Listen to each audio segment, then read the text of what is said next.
गरीब की शादी। शशि की सौतेली माँ ने उसकी शादी की तो बड़े घर में, लेकिन पति कोई काम न करता। आप ससुर जी के साथ काम पर क्यों नहीं जाते?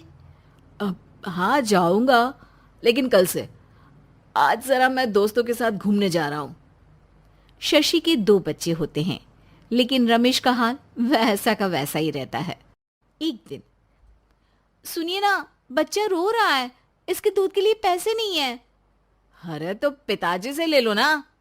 क्यों? अगर आप में कमाने की क्षमता नहीं थी तो शादी क्यों की? तभी घर आई बड़ी ननद बोल पड़ती है। आहा हा हा, तुम्हारी माँ को साफ साफ कह दिया था कि लड़का ना कमाता है ना कभी कमाएगा। हम चार चार बहनें हैं इसका ख्याल रखने के लिए, और पिताजी का इतना सारा पैसा, तुम्हें किस चीज की कमी रखी है? लेकिन थोड़े ही सालों में तकदीर बदल जाती है।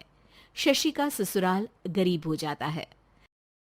सब बिकने के बाद शशि अपने पति, बच्चे और सास के साथ किराए के मकान में आ जाती है। मैं कोई नौकरी करना चाहती हूँ दीदी। अरे इतने बड़े घर की बहू थी शशि, तुम नौकरी करोगी? नहीं नहीं नहीं नहीं। नहीं करूंगी तो घर कैसे चलेगा? बच्चों को भी तो पालना है ना। तभी शशि का भाई आ जाता है। शशि, ये ले राशन का सामान, किसी भी तरह की कोई भी जरूरत हो तो बताना। भाई, अब मैं नौकरी करूंगी। देख बहन, वैसे तो मैं तेरे साथ हूं, लेकिन हाँ, मैं ये भी चाहता हूं कि तू अपने पैरों पर खड़ी हो जा। शशि को एक प्ले स्कूल में छोटे बच्चों को संभालने की नौकरी मिल जाती है। एक दिन, शशि, मेरे स्कूल को अब तुम संभाल लो। मैं कुछ दिनों के लिए अपने बेटे के पास जा रही हूं। लेकिन प्ले स्कूल अकेले मैंने कभी नहीं संभाला है। अब ये सब मैं नहीं जानती। इतने महीनों में तूने जो देखा, बस पूरे आत्मविश्वास के साथ उसे करना। शशि नीलम के जाने के बाद पूरे 1 महीने उसका स्कूल अकेले संभालती है, और फिर एक दिन आता है जब वो अपना खुद का स्कूल भी खोल लेती है। वाह शशि, तुमने आज मेरा सर गर्व से ऊंचा कर दिया। तुम्हारा यही आत्मविश्वास तुम्हें बहुत आगे ले जाएगा। नीलम, बहुत आगे जाने की चाह नहीं है, बस ये छोटा सा स्कूल मेरे बच्चों की अच्छी शिक्षा में मेरी मदद करे, यही मैं चाहती हूँ। शशि थोड़े थोड़े पैसों से ही अपना परिवार पाल रही थी। एक दिन उसके घर उसकी बड़ी ननद आती है। अरे भाभी, घर में कूलर तो लगा लेती, मेरी माँ को कैसे पंखे में लिटा रखा है? अरे तो शशि कौन सा एसी लगा कर सो रही है? वो भी तो यहीं रहती है ना मेरे पास। ज्यादा यहाँ आकर मेरी बहू को परेशान ना किया करो। हाँ हाँ, मुझे भी शौक नहीं है इस छोटे से घर में आने का। मैं तो बस ये बोलने आई थी कि मेरे बेटे की शादी है तो ननिहाल का जो नेग होता है वो ले आना। हाँ हाँ, जितना बनेगा कर देंगे, और ना हुआ ना तो वो भी नहीं करेंगे। तभी शशि बोल पड़ती है। अरे नहीं नहीं माँ जी, रीटा घर की बेटी है, उसके ससुराल वाले उससे शादी पर पूछेंगे कि मायके से क्या मिला। रीटा, तुम मुझे सामान की लिस्ट भेज देना, मैं पूरी कोशिश करूंगी कि तुम्हारी हर डिमांड को पूरा करे। अच्छा, मैं खाना लगाती हूँ। शशि ये बोलकर किचन में चली जाती है। धीरे धीरे कर शशि किसी न किसी तरह अपनी सारी ननदों की डिमांड भी पूरी करती, बच्चों की ख्वाहिशें भी, और उनकी पढ़ाई के लिए पैसे जोड़ती।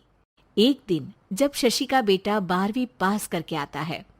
माँ, अब तुझे काम करने की जरूरत नहीं है। मैं अब कोई ना कोई नौकरी करके पढ़ाई भी साथ कर लिया करूंगा। शशि को लगता है कि बेटा और आगे पढ़ाई करे, लेकिन वक्त की मार के कारण वो बेटे को काम के लिए हाँ कर देती है। अब बेटा एक बैंक में चपरासी बन जाता है। लड़का देखने में तो बड़ा अच्छा है, अंग्रेजी भी पटर पटर बोलता है, फिर चपरासी क्यों? लड़का सारी बात मैनेजर को बता देता है। अच्छा, तो मैं तुझे एक मौका देता हूँ। तू यहाँ रहकर दूसरे डिपार्टमेंट का भी काम सीख। अगर तू किसी एक का भी काम अच्छे से सीख गया तो मैं तुझे यहाँ टेबल चेयर में बैठने वाली नौकरी दे दूंगा। लेकिन एक दिन शशि की ननद उसे फोन करती है। अरे भाभी, देखो मायका तो मेरा तुम लोगों से ही है। मैंने आपके बेटे और मेरे भतीजे प्रदीप के लिए यहाँ एक नौकरी देखी है। पूरे 5,000 मिलेंगे। वैसे करता ही क्या है, चपरासी ही तो है ना। कोई बात नहीं रीटा, मैं उसे इस शहर के बाहर नहीं भेजना चाहती हूँ। बाकी वो शाम को आएगा तो मैं पूछ लेती हूँ। वहीं प्रदीप मैनेजर की बात से खुश हो जाता है और मैनेजर के काम पर ही नजर रखने लगता है। वो उनकी तरह के पेपर पढ़ता, काम करता और आने वाले लोगों की बातें सुनता। एक दिन बैंक में ऑडिट वाले आते हैं। ये गलत है, पूरी बैलेंस शीट नहीं मिल रही है, कहीं ना कहीं गड़बड़ है। ए मैनेजर, क्या करते हो? बैंक के पैसों का हिसाब सही नहीं है। मैनेजर के पसीने छूट जाते हैं। तभी प्रदीप वहां जाता है।